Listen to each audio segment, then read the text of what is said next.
Dude, we are going to energise the country. We need to wake up and smell the coffee. The independence case is a powerful one. Another future's possible, but we've got to fight for it. Order! Welcome to the Debated podcast. As always, I'm your host, Will. And in this episode, I'm delighted to be joined by Adam Richardson from Direct Democracy UK. Their website is directdemocracyuk.org. Welcome to the podcast, Adam. Hi, Will. Good to talk to you today. It's great to have you on, Adam. So the first question that I'd like to ask is, what is the purpose behind Direct Democracy UK? Well, Direct Democracy UK is a platform party, or maybe a hybrid party, as some people would refer to it as. We are not a single issue party like, say, the Brexit party was, but really we are just hoping to establish an awareness of alternative systems of democracy, ones that I believe are much needed in this country, and that systems of democracy that would bring much greater autonomy and freedom of choice to the citizens of the UK. Mm-hmm. So when you say obviously greater autonomy and freedom of choice, what exactly do you specifically mean by greater autonomy or freedom of choice? Sure. So the UK's current system of politics is a parliamentary monarchy with representative democracy, the representatives being MPs. And unfortunately, it has failed. It fails us every day. There are so many points of failure, from the disgusting displays at PMQs to the corruption of politics by moneyed lobbyists, some of them Russian. And it is just ill-equipped to respond to the pressing needs of ordinary citizens in digging us out of the hole that 40 years of neoliberalism has got us into. It's an alternative system of politics, government, and lawmaking. It's not a failed ideology from the past. It would be a paradigm shift for the institutions and citizens of the UK, and I think it would be a positive one, because, as I say, it would bring more democracy to citizens, not less. I think anyone engaging in a good faith argument would have to agree that that is a good thing. Mm-hmm. So in terms of the actual change that this would make to the lives of ordinary people in the UK, I mean, can you just give us a picture of what it would be like if the change that you were obviously advocating for were made to the British political system? Sure. Well, we would seek to upgrade the political system in the UK to one that resembles the Swiss model of direct democracy. Now, that is the most trusted system of democracy in the world. If I can just go on a sidetrack about the Swiss model. Yes, of course. So direct democracy is not purely theoretical. It's been the system of government in Switzerland for decades. The Swiss can trace it back to the 1840s. So despite its outstanding natural beauty, Switzerland is not a utopia. It has many of the problems that small European nations do. However, in a survey of the 40 rich nations, the OECD, the Organization for Economic Cooperation and Development, found that on average, 42% of people express confidence in government. But in Switzerland, which came first, the rate was 75%. And in the 7 years since the previous survey, confidence levels have risen there by 12 points, while they have fallen by an average of 3% elsewhere. Now, George Monbiot writes in Out of the Wreckage, quote, "What possible reason might Swiss citizens have to vest so much confidence in their public institutions? It is simple. To a greater extent than the people of any other nation, they exercise control over their institutions. The great constitutional question, where should sovereignty reside, in Parliament or the people, has been decisively resolved in favour of the people. The overall effect is to encourage public engagement with politics, high levels of political information, and reasoned debate. Still more important is the sense of political ownership the system fosters. People perceive that government belongs to them. So that is just an idea of the current Swiss model that I think the UK could benefit in moving towards. Now, specifically, what is different about the Swiss model is that the people are able to directly influence lawmaking. Mm-hmm. That's done in a variety of mechanisms, but the one that's most understandable is referendums. The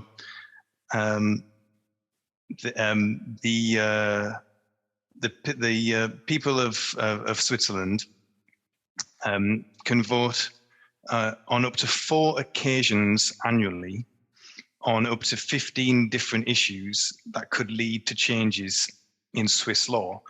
You can vote at the ballot box, by post, or even vote online in some of the Swiss cantons. That's their name for states. So since 1990, referendums have been held on such issues as building nuclear power stations and railways, controlling immigration, abolishing the army, shortening working hours, and opening up electricity markets. So back to Direct Democracy UK, we would seek to implement a gradual transition to a model that more closely resembled the Swiss model of direct democracy. Mm-hmm. So an early focus would be to institute an annual referendum day. And on that day, eligible voters can vote on 5 issues of law that current lawmakers, for reasons I hope we go on to discuss, are unwilling to address. So issues like legalized euthanasia, decriminalizing cannabis, bringing utility companies into public ownership, nationalizing rail services, and yes, controlling immigration. Mm-hmm. So one of the things I'm sort of interested in related to the website is that you say quite explicitly on the website that you would like to get rid of MPs completely, to get rid of members of the House of Commons and replace the UK's current system with one, as you mentioned, of direct democracy. But of course, in Switzerland, they do still have elected representatives, and they do still have politicians. So what you're proposing is going somewhat further than the Swiss system, isn't it? It is, yes. I think the Swiss model is technically semi-direct democracy. Mm-hmm. So yes, the Switzerland is on the surface, it's a typical bicameral federal state with the president as a head of state. Mm-hmm. Bicameral is the use of an upper and a lower house for lawmaking.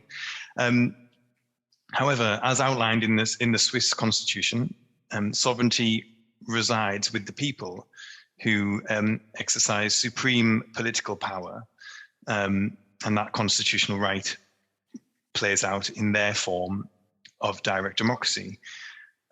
So yes, the Swiss model still involves representatives of democracy.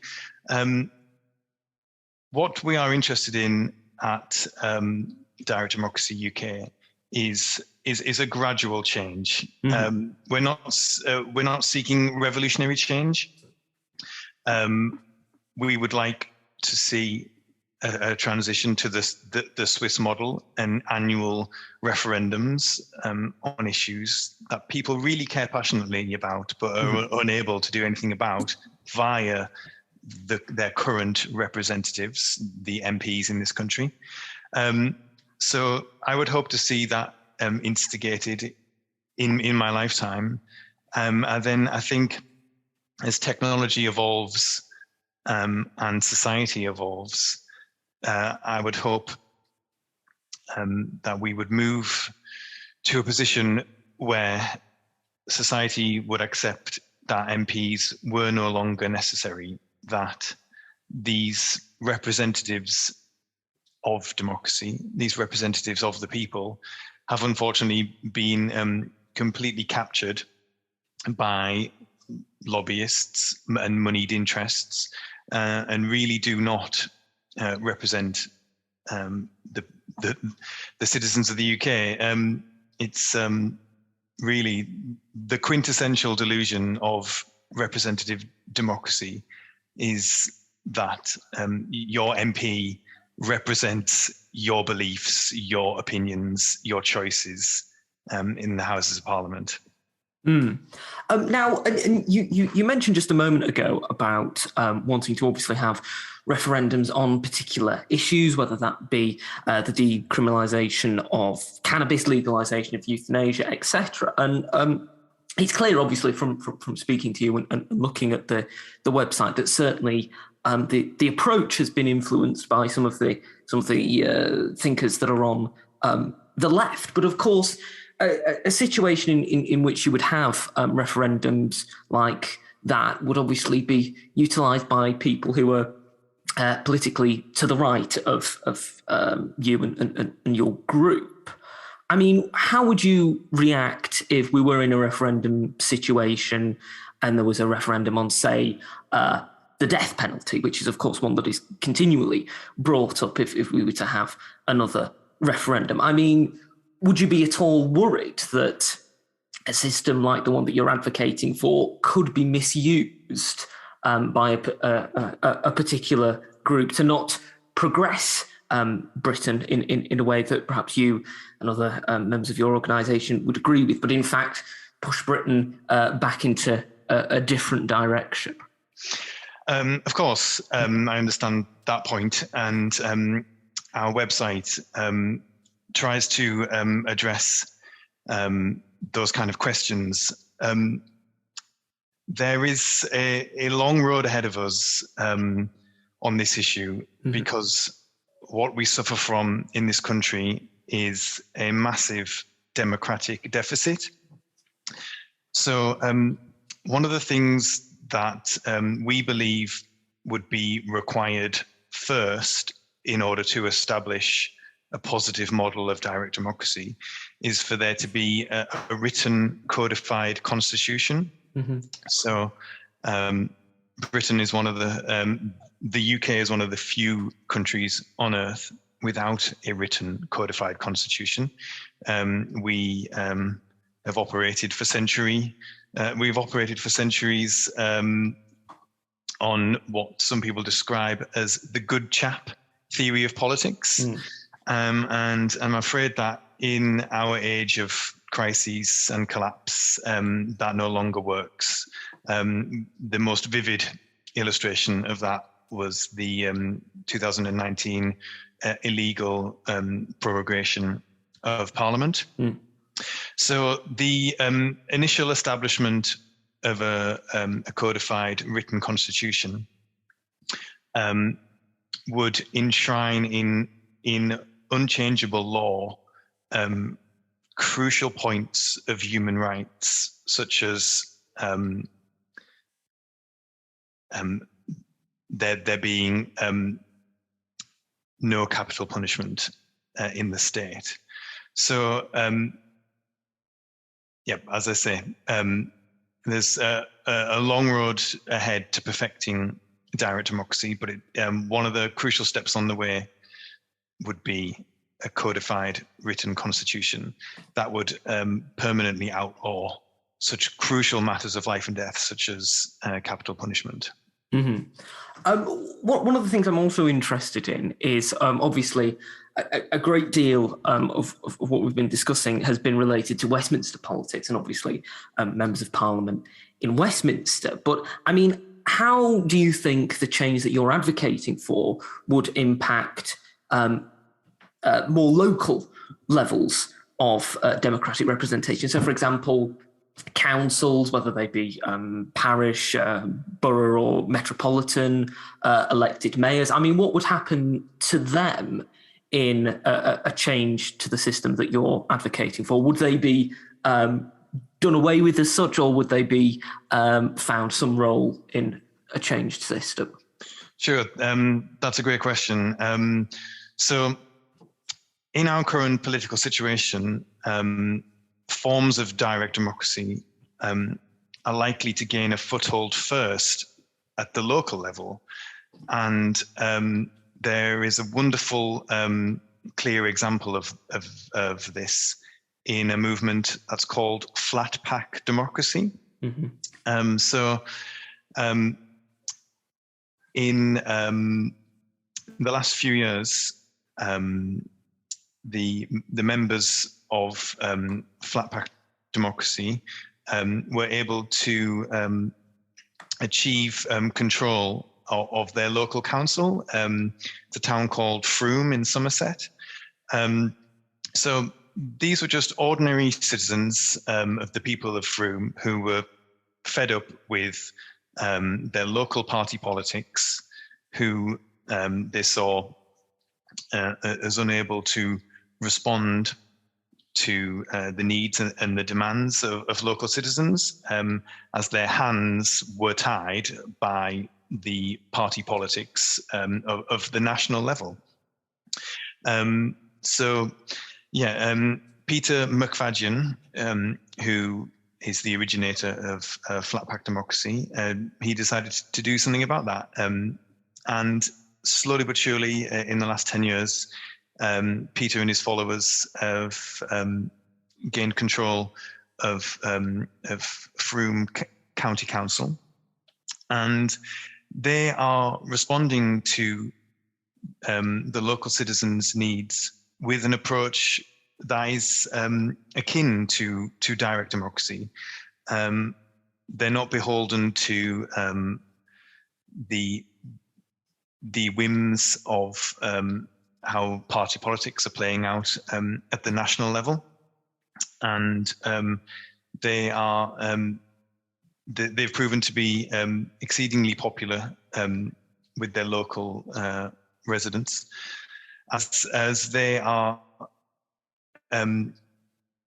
as they continue to prove that like a party politics free, or like a post ideological platform outside of party politics is responding to the needs of the local citizens better than any of the previous parties were. In terms of the sort of like the popularity of the idea that obviously you're advocating for, I mean, how popular do you think that they would be with the general public? I mean, what kind of reaction have you already got from members of the public to what you've been doing at Direct Democracy? So when I started Direct Democracy UK in 2020, I was amazed to find that there were a few contemporaries. There is an organization called PA, that's the People's Administration, and there's an organization called ENACT, and all three of us are advocating for various models of direct democracy UK. There's obviously quite a strong following online for the people around the world who are interested in how technology could positively influence politics. So we are a small but growing movement. Obviously, I can attest to that firsthand in only really operating for 2 years. So yeah, we are the citizens of the UK, like many democracies around the world. We live in a complicated society and media environment where consent is manufactured, really. The current political situation of rival party politics it's really denigrated to the level of rival teams, and that equates to a business model for the media and the press, which enables them to sell more papers. So while unfortunately the vast majority of citizens are caught up in things like manufactured culture wars, while real power exists elsewhere, and is managed by, vested interests, the establishment, political elites. So we exist to educate and enlighten people that there is an alternative to representative democracy. It is direct democracy. We can get there slowly and gradually and respectfully, but as we state on our website, our true goal in the long run is to simply replace MPs with the true wills of the people. Now, you mentioned obviously technology there, and that's something that obviously plays a great part in democracy at the moment. But of course, technology has also been used by certain groups. I'm thinking particularly in the United States with the Republican Party to undermine democracy, suggesting that the Dominion voting machines, which were used in the 2020 presidential election, had somehow been hacked. Obviously, that's complete rubbish, but it's something that a lot of people in the United States believe. I mean, how do we tackle the ways in which particular political parties or particular individuals attempt to use technology against the democratic system, and in some ways attempt to undermine the usage of technology in democracy? Yes, so obviously technology is just a tool. It can be used for good or ill. On the specific point of the controversy in the US over the Dominion voting machines, unfortunately, I think that's been proven to be nonsense associated with the QAnon movement. But worryingly, the Republican Party have seen fit to fall into these lies and conspiracies. Unfortunately, the Republican Party has established the political tools to achieve minority rule, the gerrymandering of districts, the control of local administrations, the county election boards, the certification of votes for the electoral college. Enough of these political positions are now held by Trump loyalists who believe that the only free and fair elections are the ones that they win. I think in 10 years' time, US democracy will be about as free and fair as Russia's. And that has terrifying consequences for a stable international order. I think that the polarization in the US is a consequence of unrepresentative democracy. The Senate has been completely captured by moneyed interests. It costs millions to effectively run for the Senate, and we've seen so far in the Biden administration how beholden certain representatives are to their corporate benefactors, even when just trying to achieve something as everyday as an infrastructure bill. So yes, the US is in a bad state at the moment, and the future looks quite uncertain. And I fear the same for this country as well. And it all comes back to the need for more democracy, not less. The insurrection at the US Capitol on January 6th, and the ongoing polarization and arguments over Brexit in this country, they're all really, I see that they all really stem from the undemocratic nature of the current systems.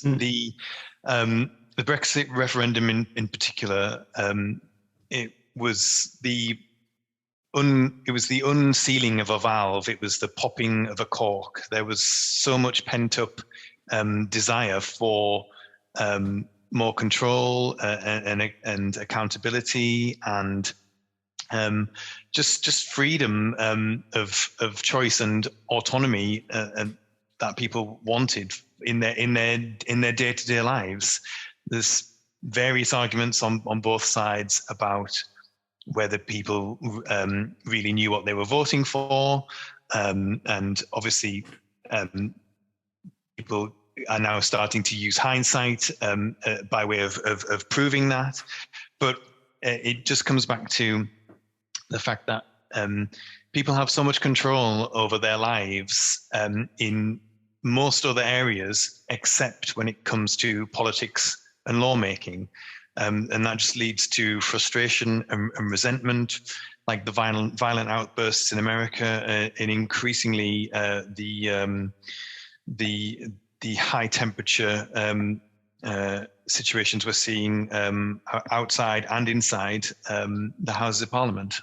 You mentioned Russia a moment ago, and of course, as we're speaking now, there has been a Russian invasion of Ukraine. At the moment, there seems to be reports of Russian forces attempting to gain control of the Ukrainian capital. Now, I mean, obviously, this is a terrifying moment, both for those who are living in Ukraine and for people around the world. What do you think this invasion says about the state of world politics, and in particular, Russia's attitude to the rest of the world? Sure. So I'm no foreign policy expert, so I'll focus on the issues related to democracy. Mm-hmm. So the thoughts and prayers to the Ukrainian people won't really cut it anymore now. We need massive, tangible acts of solidarity and sympathy.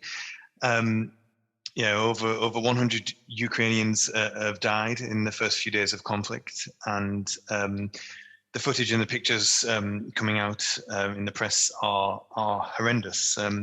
But unfortunately, this is symptomatic of the age of collapse we are now in. I think it's important to note that there are protests in Russia right now against the invasion, and we must support these protests as best we can. I can't believe that Putin enjoys the support of a majority of Russian people now. They put up with him like one would a dictator. They try their best to go about their daily lives in a country in which democracy is a sham and corruption is endemic. I'm a student of Peter Pomerantsev. His book, Nothing is True and Everything is Possible, is the most readable guide to what has happened in Putin's Russia. The bewildering kaleidoscope of culture and politics created by Vladislav Surkov is one of the tools that's kept Putin in power for so long. But crucially, that managed democracy is spreading west, and we're seeing that in the things we've already talked about in the US, and we're seeing that in the UK as well. There's gerrymandering of districts in the UK. There's manufactured culture wars. There's enemies of the people, as the press would put it, and we have a Prime Minister in Boris Johnson who has recently become the first in history to be questioned under caution. So the illiberalism and the age of impunity only really continues to grow. And yeah, it's terrifying for world peace. Well, we're coming towards the end of the podcast, Adam. It's been great to have you on, and I have one final question. Now, of course, in this podcast, we've been discussing Direct Democracy UK and the democratic system in the UK as well as in other countries. But if you could make one change to the society in the UK, to British society, that wasn't directly related to democracy, what change do you think you would make? That is a very hard question, because how is everything not related to politics and democracy? I would come back to a codified and written constitution. I think that this country can no longer continue with the good chap theory of politics. There's been recent examples around the world where writing a constitution has really helped to bring the country together. In Iceland, following economic collapse in 2008, the crowdsourcing of a written constitution began with people sitting down to talk about their basic values that they shared with their neighbours. So by and large, the drafting of the Icelandic constitution was not done by constitutional law experts. It was done by members of the public. They were selected by ballot, so it included farmers, truck drivers, pastors, filmmakers, students, and a director of a local art museum. The conversations took place in town halls and on social media, and the resulting Icelandic Constitution Council opted to change so many things about the country in a positive way, not least in the crucial protection of the endangered Icelandic environment. Well, I think that's a great answer to the question, Adam, and I'm sure that there will be many people listening who will agree with that answer. Thank you once again for coming on to the podcast. If people want to find out more about you and about Direct Democracy UK, where should they go to find out more about you and Direct Democracy UK? Our website is directdemocracyuk.org. And of course, we are on Twitter. You can follow us at DirectDemosUK. That's Direct DEMOS UK. Fantastic. Thank you once again for coming on the podcast. Thank you, Will. Thank you for listening to this episode of the podcast. If you've enjoyed it, you can subscribe to us on iTunes, Spotify, Podbeam, and Amazon Music. You can also follow us on Twitter, @DebatedPodcast, like us on Facebook, Debated Podcast, and if you'd like to get in touch with us, whether about appearing on an episode of the podcast or commenting on an episode that you've listened to, you can do so at thedebatedpodcast@gmail.com. Thank you for listening. I hope you listen to the next one.